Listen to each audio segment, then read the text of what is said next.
Вы смотрите программу «Актуальное интервью» на канале Якутия-24, в студии Иван Лазаренко. Здравствуйте.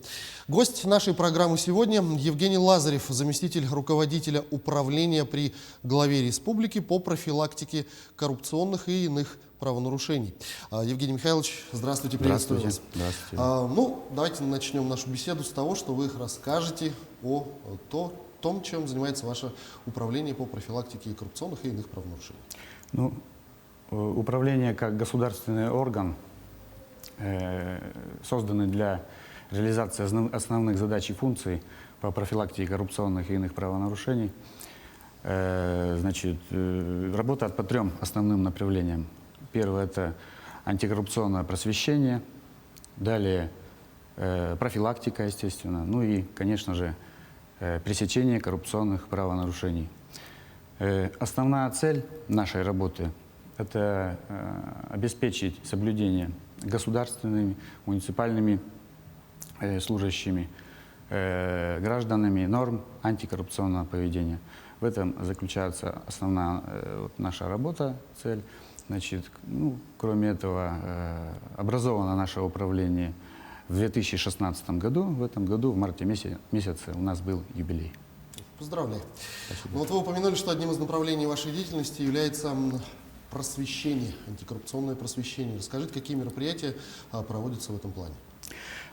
Антикоррупционное просвещение, оно проводится на основании национального плана противодействия коррупции. Это основное. Республиканского плана по противодействию коррупции. Плана просветительских мероприятий в республике Саха-Якутия, а также государственной программы профилактика правонарушений. Хочется сказать, что в этом году нами был разработан новый план антикоррупционного просвещения. Туда вошли мероприятия не только по соблюдению антикоррупционных норм государственными, гражданскими служащими, муниципальными служащими, а также правовой культуры граждан, населения республики, в том числе молодежи, школьников, студентов. Ежегодно масштаб наших мероприятий он увеличивается, расширяется, поскольку мы взаимодействуем с администрацией главы и правительства Республики Саха-Якутия, исполнительными органами государственной власти республики, органами местного самоуправления, их подведомственными учреждениями, а также социальными партнерами. Если говорить о формах и методах антикоррупционного просвещения, то, на ваш взгляд, какие из них наиболее все-таки эффективные и перспективные для противодействия коррупции?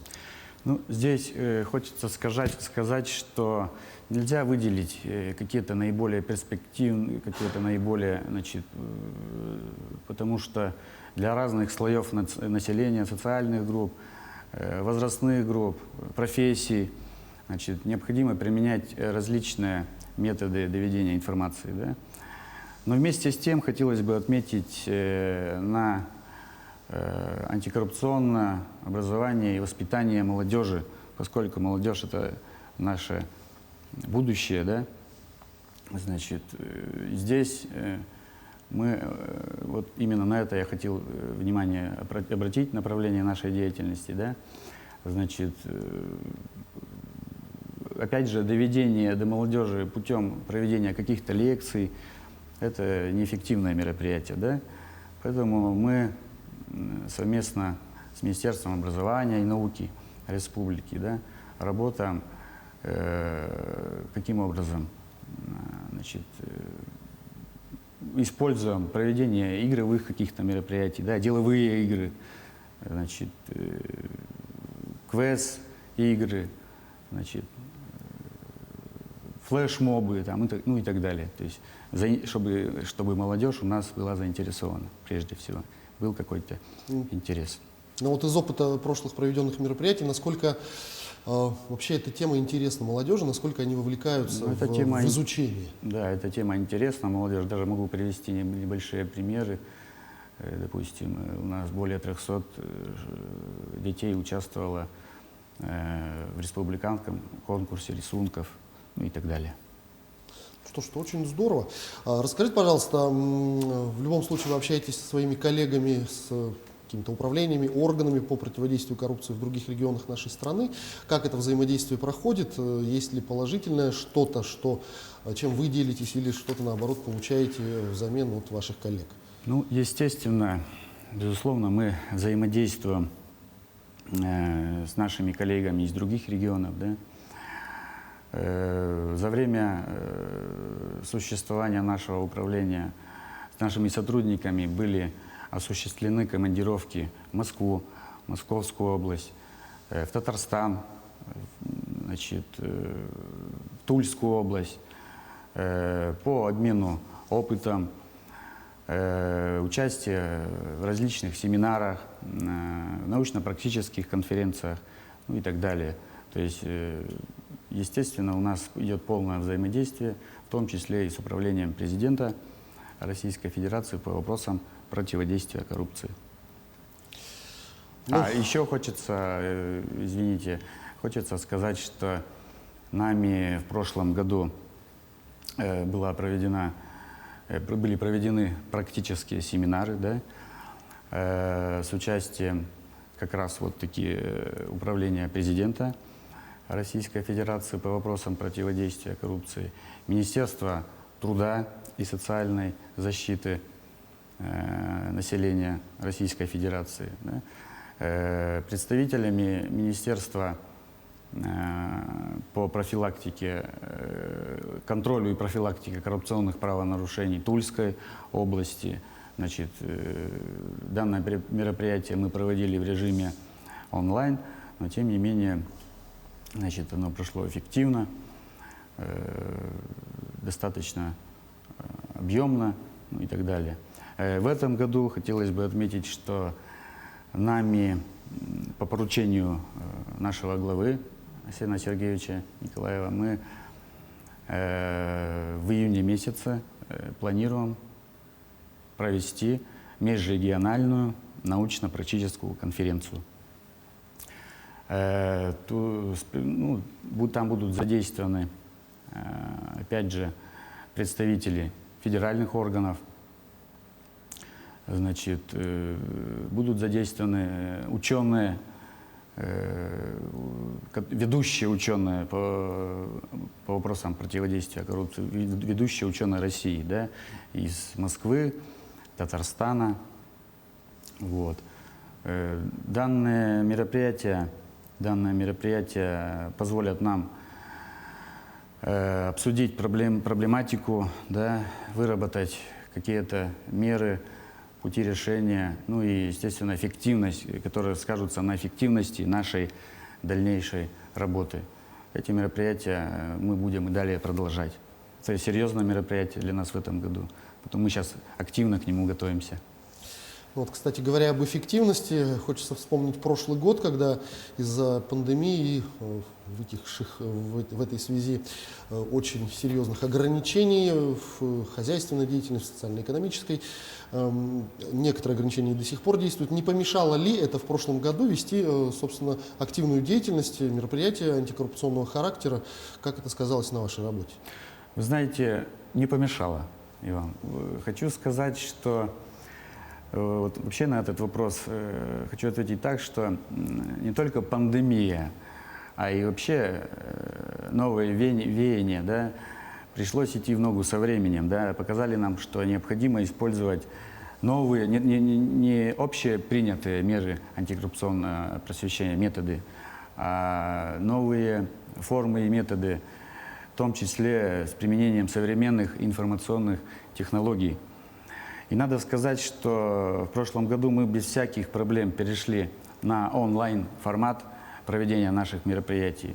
В том числе и проводили такие мероприятия, как оказание практической помощи в организации антикоррупционной деятельности администрации муниципальных районов, эти мероприятия у нас прошли на ура, и эффективность, она нисколько не снизилась. Но хочется также сказать, что масштабы вот именно участников этих мероприятий, они значительно выросли, поскольку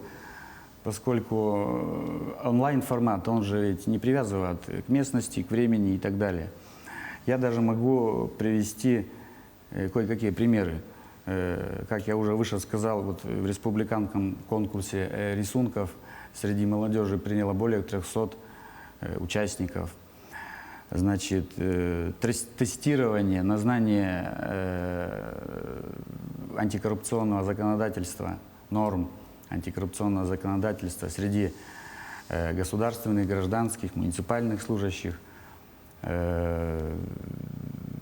граждан прошли более 1800 человек. Это практически в 2 раза выше показателя прошлого года. Значит, просмотры на YouTube-канале наших семинаров, вот этих, они более 1500 просмотров. Поэтому пандемия, даже, скажем так, путь к какому-то даже развитию Но нету худа без добра, можно сказать. Да, совершенно верно. Поэтому и мы продолжаем использовать эти формы и методы нашей работы и в настоящее время. Но вот скажите, а насколько открыта деятельность управления для населения и куда можно обращаться гражданам в случае, если они считают, что каким-то образом нарушаются их права и все это дело попахивает коррупцией со стороны государственных или муниципальных служащих? Ну, хочется сказать, что вся наша деятельность освещается на нашем сайте, официальном сайте управления, в сети интернет, также во всех социальных сетях, в тех социальных сетях, которые в настоящее время модные, да, это Facebook, Instagram, Twitter, Одноклассники. У нас имеются свои странички. Значит, кроме этого, по вопросам, по фактам коррупционных проявлений, да, гражданам, у нас работает телефон доверия. Его номер 50 70 70. Всем, кто владеет какой-либо информацией о коррупционных проявлениях, о фактах коррупции, можно обращаться по этому номеру. Кроме этого, на сайтах всех органов власти имеются также разделы по противодействию коррупции, да? Значит, ну и с возможностью интерактивного общения. Ну и, конечно же, гражданам можно обращаться в правоохранительные органы и прокуратуру, конечно же, это тоже можно использовать. Ну вот если в целом, вот завершая нашу беседу, если говорить в целом о каких-то цифрах, может быть, то какова тенденция все-таки к правонарушениям, связанным с коррупцией? Есть динамика к уменьшению или все-таки преступность растет? Ну, если сказать о преступности, то это все-таки показатели правоохранительных органов. Я имею в виду коррупционную преступность. Да, в том числе преступность. Да. Нельзя сказать, что она растет. Ну, в прошлом году было проведено социологическое исследование, да, и по отношению якутян к проблеме коррупции, да, которое показало, что в принципе коррупция у нас не растет, но и не уменьшается. Поэтому у нас есть возможность проанализировать, ну и принять дополнительные меры, чтобы все-таки коррупция постепенно у нас в республике снижалась. Очень хочется верить, что именно так и будет. Евгений Михайлович, я благодарю вас за эту беседу. Огромное спасибо, что ответили на наши вопросы. Всего доброго. Всего доброго. Это была программа «Актуальное интервью». Гостем нашей студии был Евгений Лазарев, заместитель руководителя управления при главе республики по профилактике коррупционных и иных правонарушений.